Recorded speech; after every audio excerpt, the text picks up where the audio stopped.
Guys, we're gonna make an epic stack of pumpkin cottage cheese pancakes. Each serving is generous and you've got 20 grams of protein. Hey, I'm Laura, and on my channel, I have a lot of simple recipes and I love pancakes. If that's your jam, subscribe for more.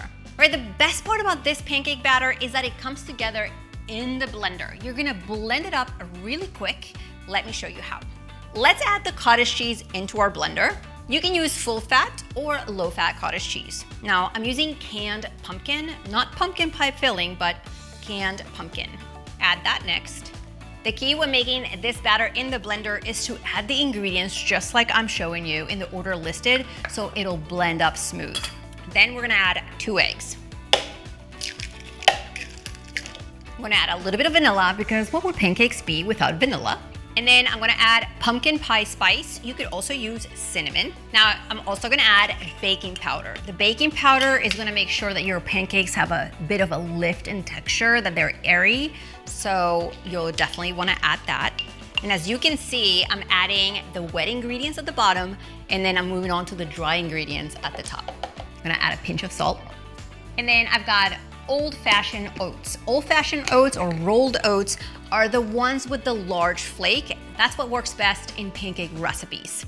I'm gonna blend this for a full minute until the oats are fully incorporated and they've broken down into a really thick batter.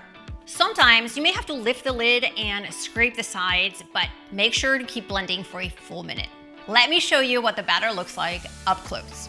I know this is gonna look like a really thick batter. Trust. Do not add any more liquid. You're gonna need it this thick to turn it into pancakes. Now I'm gonna cook these on a griddle so you can see with more space, but at home, you're probably gonna use a non-stick pan. Use the biggest one you have. You want the most amount of room in there. So first you wanna get your pan or griddle nice and hot. I'm gonna cook these over medium heat, but once it's hot, that's when I grease it. If you grease it too soon, your butter or oil is gonna burn, and then you'll flip the pancakes too soon.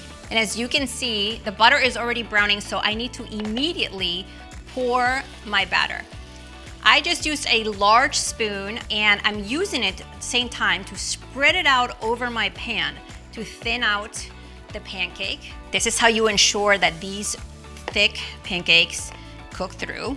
And you're using about 1/4 of a cup per pancake. So spread the batter out until the pancake starts to lift, just like that.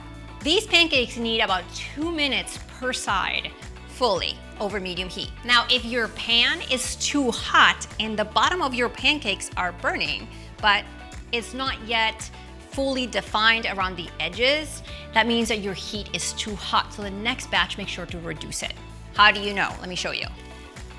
So the pancakes, the bottom are a bit burnt, so this means my pan is too hot. The next ones are perfect. Now the second side also takes about 2 minutes. You know they're ready when the middles start to look puffy like this, and that's time to remove them from the pan. In between batches, if your pan has gotten too hot, just run it under some cold water and rinse it out and bring it back.